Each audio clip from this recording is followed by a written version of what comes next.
नमस्कार. आजच्या व्हिडिओमध्ये मी तुम्हाला पितरांचा नैवेद्य काय असावा, नैवेद्यामध्ये कोणकोणते पदार्थ असावेत, कोणते पदार्थ हे चुकूनही पितरांच्या नैवेद्यामध्ये असता कामा नये, त्याचप्रमाणे नैवेद्य दाखवताना आपल्याला तो योग्य पद्धतीने दाखवायचा आहे. पितरांची पूजा ही घरातील कोणत्या व्यक्तीने करायची आहे, कधी करायची आहे, याबद्दलची संपूर्ण माहिती सांगणार आहे. पण त्याआधी तुम्ही चॅनलवरती नवीन असाल तर चॅनलला लाईक करा आणि सबस्क्राईब देखील करा. कमेंटमध्ये श्री स्वामी समर्थ किंवा ओम महालक्ष्मी नमः लिहायला विसरू नका. आपल्या पितरांचे ऋण फेडण्याचा सर्वोत्तम दिवस म्हणजे अक्षय तृतीयेचा दिवस. यंदा 19 एप्रिलला रविवारी अक्षय तृतीया आहे. या दिवशी पितरांची पूजा केली जाते. त्याचप्रमाणे पितरांना नैवेद्य दाखवला जातो. या दिवशी आपण काही लोकांना जेवायला घालत असतो. अक्षय तृतीयेच्या दिवशी पितरांच्या नावाने केलेले तर्पण, श्राद्ध आणि दान हे वर्षभर पितरांना तृप्त करते. अक्षय तृतीयेच्या दिवशी आपण जर आपल्या पितरांची पूजा केली, सेवा केली तर याचे आपल्याला अक्षय फळ प्राप्त होते, जे कधीही विनाश पावत नाही. जर आपल्या कुंडलीमध्ये पितृदोष असेल तर तो दोष नष्ट होण्यासाठी आवर्जून अक्षय तृतीयेच्या दिवशी पितरांची पूजा करायची आहे. पितरांची पूजा आपण या दिवशी केल्यामुळे आपल्या घरामध्ये सुख समृद्धी येते आणि आपला पितृदोष हा सुद्धा नष्ट होत असतो. या दिवशी पितरांना नैवेद्य दाखवायचा आहे. तर हा नैवेद्य घरातील कोणत्या व्यक्तीने बनवावा, तर घरातील कोणत्याही महिलेने हा नैवेद्य बनवला तरी सुद्धा चालतो. स्वयंपाक अमुक अशा व्यक्तीने करावा असं अजिबात नाही. कोणतीही स्त्री किंवा कोणतीही व्यक्ती पितरांच्या नैवेद्याचा स्वयंपाक करू शकते. आता नैवेद्य जो आहे तर तो कोणी ठेवायचा आहे, तर नैवेद्य हा मृत व्यक्तीच्या विवाहित मुलानेच ठेवायचा आहे. तसेच नैवेद्य जो आहे तर तो आपल्याला दुपारच्या वेळेला ठेवायचा आहे. म्हणजे पितरांची जी वेळ आहे, ज्याप्रमाणे आपण देवांना सकाळ आणि संध्याकाळी या वेळेमध्ये नैवेद्य दाखवत असतो, त्याचप्रमाणे पितरांसाठी दुपारची वेळ ही सर्वोत्तम वेळ असते. त्यामुळे नैवेद्य हा दुपारी आपल्याला दाखवायचा आहे.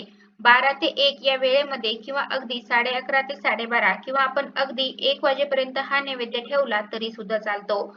आता या दिवशी आपल्याला काय करायचं आहे, तर आपण जेव्हा स्वयंपाक बनवतो तर त्यामध्ये पहिल्यांदा आपण गायीसाठी एक पोळी बनवायची आहे. त्यानंतर दुसरी पोळी ही कावळ्यासाठी बनवायची आहे आणि शेवटची पोळी ही कुत्र्यासाठी बनवायची आहे. कावळा असेल, कुत्रा असेल किंवा गाय असेल तर यांना जेव्हा आपण नैवेद्य देतो तर त्यावेळेला तो नैवेद्य आपल्या पितरांपर्यंत पोहोचत असतो. त्यामुळे पहिली पोळी आपल्याला बनवायची, तिला तूप लावायचं आहे आणि हा नैवेद्य जेव्हा आपण गायीला देणार तर त्यावेळेला त्या पोळीवरती एक गुळाचा खडा ठेवून तो नैवेद्य द्यायचा आहे. कावळ्याला नैवेद्य देताना आपण जे काही पदार्थ बनवलेले आहेत तर तो संपूर्ण नैवेद्य द्यायचा आहे. कारण आपले पूर्वज हे या दिवशी कावळ्याच्या रूपात असतात.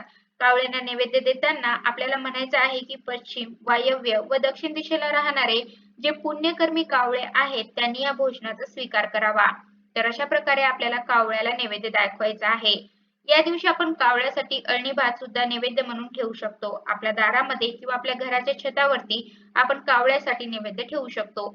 हा नैवेद्य आपण एखाद्या प्लेटमध्ये ठेवू शकतो किंवा केळीच्या पानावरती, पत्रावळीवरती नैवेद्य ठेवू शकतो. नैवेद्य ठेवल्यानंतर त्या ठिकाणी आपल्याला पाण्याचा एक तांब्या सुद्धा भरून ठेवायचा आहे. अगरबत्ती सुद्धा लावायची आहे. तर अशा प्रकारे कावळ्याला नैवेद्य द्यायचा आहे आणि शेवटची पोळी जी आहे तर ती आपण कुत्र्यासाठी बनवतो. तर ही सुद्धा आपल्याला दुपारी 12च्या दरम्यान काळ्या कुत्र्याला खायला घालायची आहे किंवा कोणत्याही कुत्र्याला दिली तरी सुद्धा चालेल.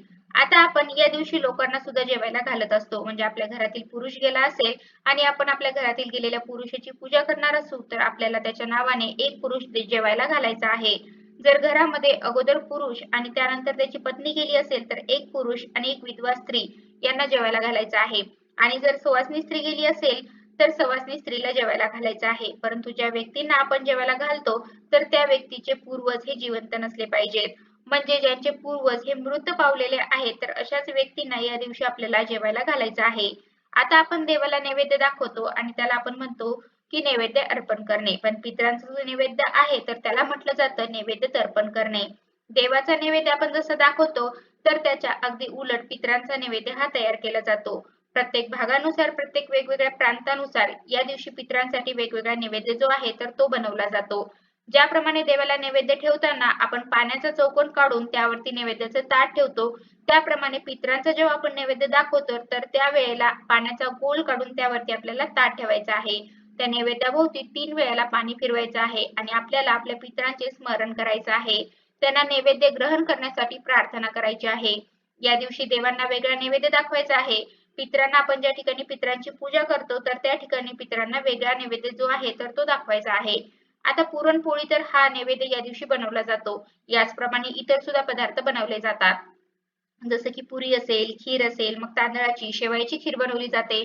उडदाचे वडे, उडदाच्या वड्याला इतर वेळेला आपण मध्ये होल पाडतो, परंतु जेव्हा आपण पितरांच्या नैवेद्यासाठी उडदाचे वडे बनवतो, त्यावेळेला मात्र त्या वड्यांना होल पाडायचा नाही. तसेच कटाची आमटी, वरण, भात, कढी आणि भाज्या. भाज्यांमध्ये मग गवार, भेंडी, काशीफळ, कारले, शेपूची भाजी, मेथीची भाजी. आता गवार बनवताना गवारीच्या ज्या शेंगा आहेत तर त्या मोडायच्या नाहीत.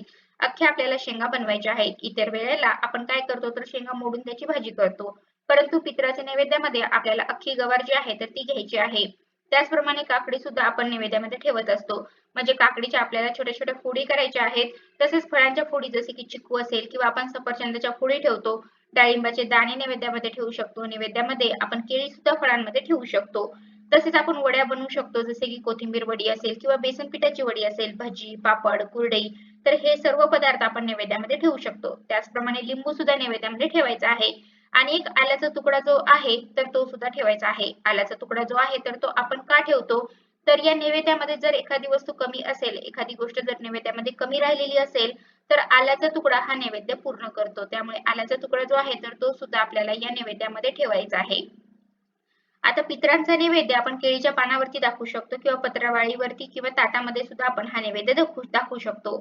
सर्वप्रथम काय करायचं आहे जेव्हा आपण पितराच्या नैवेद्याचं ताट तयार करतो त्यावेळेला आपण मन शांत ठेवायचं आहे. सर्वप्रथम आपल्याला त्या केळीच्या पानाला मध्यभागी साजूक तूप लावून घ्यायचं आहे. त्यानंतर एका बाजूला खीर, कढी, उडीद वडे, वड्या, त्याचप्रमाणे मध्यभागी भात, वरण, त्यानंतर एका बाजूला पुऱ्या किंवा पोळ्या, एका बाजूला सर्व भाज्या, काकडी, फळे, लिंबू तर असं आपल्याला वाढायचं आहे. आणि शेवटी आल्याचा तुकडा जो आहे तर तो आपल्याला ठेवायचा आहे. तर अशा प्रकारे हा पितरांचा नैवेद्य आपल्याला वाढायचा आहे आणि पितरांना दाखवायचा आहे. आणि या नैवेद्यामध्ये जर काही कमी राहिले असेल तर आपल्याला पितरांकडे क्षमा सुद्धा मागायची आहे. आपल्याला तशी भावना व्यक्त करायची आहे की या नैवेद्यामध्ये जर आमच्याकडून काही चुकून राहिलेलं असेल तर क्षमा असावी. आता नैवेद्याचे पदार्थ बनवत असताना आपल्याला त्यामध्ये कांदा लसणाचा वापर अजिबात करायचा नाही. त्याचप्रमाणे वांगी, मुळा, वालपापडी या भाज्यांचा समावेश या पितरांच्या नैवेद्यामध्ये अजिबात आपल्याला करायचा नाही. अक्षय तृतीयेच्या दिवशी आपण पितरांच्या फोटोची पूजा करत असतो. त्याचप्रमाणे या दिवशी करा आणि कळशीची सुद्धा पूजन केले जाते. काही भागांमध्ये फक्त कराची पूजा करतात तर काही भागांमध्ये जर एखाद्याची सासू गेलेली असेल तर मग करा आणि कळशी तर अशी सुद्धा पूजन केले जाते. आपल्याला भागानुसार आपल्याला ही पूजा करायची आहे. आणि आपण ज्या कराची पूजा करतो तर त्याच्यावरती सुद्धा पुरणपोळीचा नैवेद्य जो आहे तर तो ठेवला जातो. आणि काही भागांमध्ये पुरणपोळीचा नैवेद्य आणि त्यावरती आंबा तर हा असा सुद्धा नैवेद्य ठेवला जातो. पितरांच्या फोटो समोर आपण जो नैवेद्य ठेवतो तर तो नैवेद्य ज्या व्यक्तीने पूजा केलेली आहे तर त्या व्यक्तीने खायचा आहे. आणि करावरती जो आपण नैवेद्य ठेवलेला आहे तर तो दुसऱ्या दिवशी आपल्याला गाईला खायला द्यायचा आहे. आणि ज्या व्यक्तीच्या नावाने आपण पूजा करतो, ज्या पितराच्या नावे आपण ही पूजा करत असतो तर त्या व्यक्तीच्या विवाहित मुलानेच ही पूजा जी आहे तर ती करायची आहे. जर लग्न झालेलं नसेल तर मात्र ही पूजा करता येत नाही. तर अशा प्रकारे आजच्या व्हिडिओमध्ये मी तुम्हाला पितरांचा नैवेद्य काय असावा, नैवेद्यामध्ये कोणकोणते पदार्थ असावेत, कोणते पदार्थ हे चुकूनही पितरांच्या नैवेद्यामध्ये असता कामा नये, त्याचप्रमाणे नैवेद्य दाखवताना आपल्याला तो योग्य पद्धतीने दाखवायचा आहे. पितरांची पूजा ही घरातील कोणत्या व्यक्तीने करायची आहे, कधी करायची आहे याबद्दलची संपूर्ण माहिती सांगण्याचा प्रयत्न केला आहे. कसा वाटला तुम्हाला माझा आजचा व्हिडिओ कमेंट करून नक्की सांगा.